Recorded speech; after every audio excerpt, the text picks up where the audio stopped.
मरीज के अगर जैसे कान से रेशा है, दर्द है, पूर्णतः सारी तरह का हम मेडिकल ट्रीटमेंट सब प्रोवाइड करते हैं। सब तरह की सर्जरीज प्रोवाइडेड हैं, सब तरह की सर्जरीज, माइक्रोस्कोपिक सर्जरीज, ईयर की, कोई भी पर्दे गलने का, उसके पीछे सुनाई की हड्डी के गलने का, वो पूरा अच्छे से इलाज वगैरह होता है। साथ में ही अगर बढ़ती उम्र के साथ नसें कमजोर हो रही हैं तो उससे संबंधित भी अलग अलग तरह के टेस्ट वगैरह हैं। नाक कान गले की समस्याएं इन दिनों बहुत सामान्य हैं। हर आयु वर्ग में इस तरह के केसेस सामने आ रहे हैं। खास तौर से जैसे जैसे उम्र बढ़ती है वैसे वैसे बहरापन और इस तरह की कई इश्यूज सामने आते रहते हैं। इन सब समस्याओं से आमजन काफी परेशान है। हम इन मुद्दों पर बात करने के लिए आज हमारे साथ है जनसेवा हॉस्पिटल की ENT विभागाध्यक्ष डॉक्टर दीपिका खन्ना। डॉक्टर खन्ना, आपका स्वागत है। मैम, आज हम आपसे बात करना चाहेंगे कि किस तरह की समस्याएं जो है वो ENT के केसेस किस तरह के हमारे सामने इन दिनों आ रहे हैं। नाक कान गले की कौन सी समस्याएं हैं जो प्रमुख रूप से लोग फेस कर रहे हैं? आजकल मैक्सिमम जो पॉपुलेशन है, मैक्सिमम जो आम जनता है, उनको कान से संबंधित रेशा आना,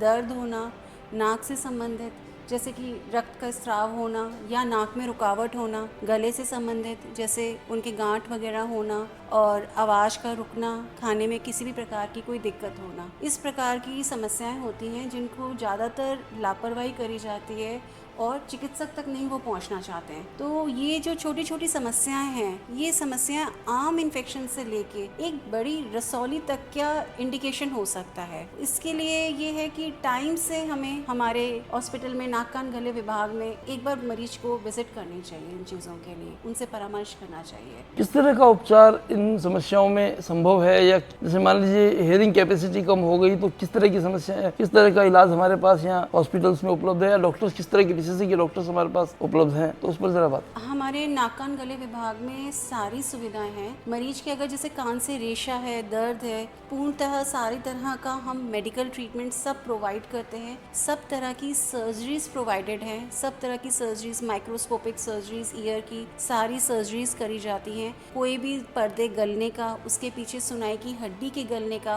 वो पूरा अच्छे से इलाज वगैरह होता है। साथ में ही अगर बढ़ती उम्र के साथ नसें कमजोर हो रही हैं तो उससे संबंधित भी अलग अलग तरह के टेस्ट वगैरह हैं। बड़ों के लिए भी ऑडियोमेट्री टेस्ट है, सुनाई की जांच है। बच्चों के लिए बैरा, ओई की जांचें भी यहाँ पर उपलब्ध हैं। अगर हमें सर्जरी की तरफ जाना होता है तो माइक्रोस्कोपिक ईयर सर्जरीज हैं। नाक के लिए दूरबीन के द्वारा सर्जरी, सारी सफल सर्जरियाँ की जाती हैं, जैसे नाक की हड्डी का टेढ़ा होना, नाक में मांस वगैरह का बढ़ना, नाक में रसौली वगैरह का होना, गले में बोलने वाली तार पे किसी भी प्रकार की कोई गांठ हो गई या टॉन्सिल का बढ़ना, तो उनका भी लेज़र के द्वारा सफल ऑपरेशन वगैरह किया जाता है। इवन आँख के नासूर का भी बहुत अच्छा बिना चीरे का सफल ऑपरेशन किया जाता है। आँख का नासूर जिसमें कि ज़्यादातर आँख से लगातार पानी का बहना, इस तरह की समस्या होती है।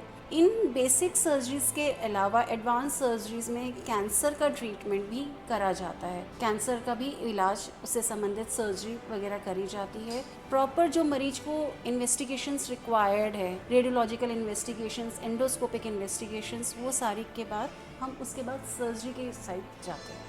आपने अभी सर्जरी की बात की। सर्जरी केसेस इन दिनों बहुत तेजी से बढ़ रहे हैं। नाक कान गले की सर्जरी, कहीं गले में प्रॉब्लम हो गई या गाल के अंदर जिस तरह के तंबाकू सेवन के कारण इस तरह की स्थितियां हो जाती है, तो ये जो सर्जरी केसेस जो कैंसर से रिलेटेड आते हैं उनका उपचार अपने यहाँ किस तरह का उपलब्ध है? जो आप कह रहे हैं कि जो इतनी तेजी से बढ़ रहे हैं, उसकी एक वजह तो तेजी से बढ़ने की तो यही है कि मरीजों का तंबाकू, बीड़ी, सिगरेट वगैरह इस तरफ जाना, और दूसरा स्टार्टिंग में जब शुरुआत होती है तब वो चिकित्सकों से संपर्क नहीं करना चाहते हैं। आप जैसे कह रहे हैं कि इसका आगे हम उपचार कैसे करते हैं, इनका पूरा OPD में सारे हमारे जो नाक कान गले के विशेषज्ञ हैं, इनका पूरा चेकअप वगैरह करते हैं। पूरा उसकी एक टुकड़ा लिया जाता है उस जगह का, उसे हम बायोप्सी कहते हैं। उस जब एक बार बायोप्सी प्रूव होने के बाद उससे संबंधित सर्जरी करी जाती है। इस तरह से वो पूरा उसका ट्रीटमेंट होता है। और अगर उसके बाद उसको रेडियोथेरेपी या कीमोथेरेपी की रिक्वायरमेंट होती है तो वो भी हमारे हॉस्पिटल में सेवाएं उपलब्ध हैं। जैसे जैसे व्यक्ति की उम्र बढ़ती है तो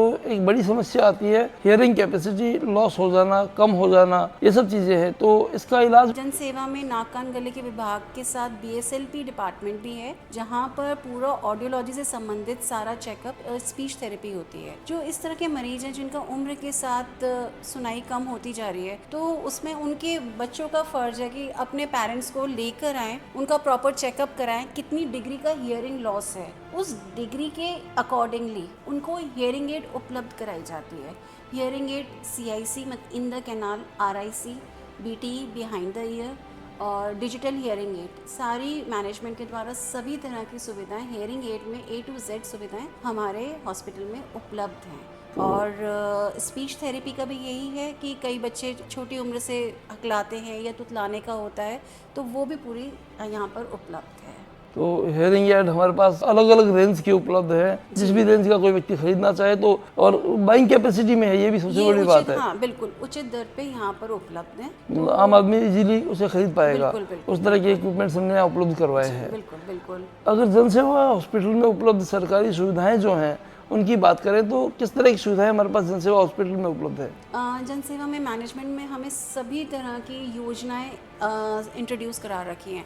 RGHS की सुविधा है, ESI की है, रेलवेज़ की जो है उनकी है, भामाशाह की है, और इंश्योरेंस की जो भी प्राइवेट इंश्योरेंस है, तो सभी तरह की इस प्रकार की सुविधाएं सभी उपलब्ध हैं। हियरिंग लॉस जो है, इसके बड़े रीजंस क्या है, कैसे अवॉइड किया जाए इसको? जब शुरुआती दौर पे मरीज को हल्का सा दर्द महसूस होता है कान में, वो उसको लापरवाही में लेता है, कोई बात नहीं, दर्द आया है, चला गया, ठीक है, अब मेरे को क्या करना, ठीक है, अब तो मैं सेटल हूँ, बस वहीं पर थोड़ी सी गलती होती है मरीज से। जब थोड़ा सा शुरुआत के छोटे छोटे साइंस होते हैं, छोटे छोटे सिम्टम्स होते हैं कि आपके कान में दर्द आ रहा है या कान से कोई पानी, हल्का सा पानी निकल रहा है, तो उसी समय तुरंत हमारे अस्पताल में आके नाक कान गले चिकित्सक मिलें, वही शुरुआती वो है। अगर वहीं पर ही उसका प्रॉपर ट्रीटमेंट हो जाए, अगर वो लापरवाही ना हो, तो आगे वो जो छोटी सी चीज़ है वो बड़े में डेवलप नहीं होएगी, वो बड़ी बीमारी में नहीं होएगी, ना मरीज को सर्जरी तक जाने की शायद जरूरत पड़े। समय पर उपचार ले लिया जाए तो बहरेपन का इलाज संभव है। यानी कैपेसिटी लॉस ऐसा कोई बड़ी समस्या नहीं है जो कि सॉल्व ना हो सके, लेकिन समय पर सावचेत होना जरूरी है। डॉक्टर साहब, आपने बहुत बेहतरीन जानकारियां हमें दी, हमारे दर्शकों के लिए निश्चित तौर से लाभकारी होंगी, और आप हमारे स्टूडियो में पधारे, इसके लिए आपका बहुत बहुत आभार, धन्यवाद मैम। ओके।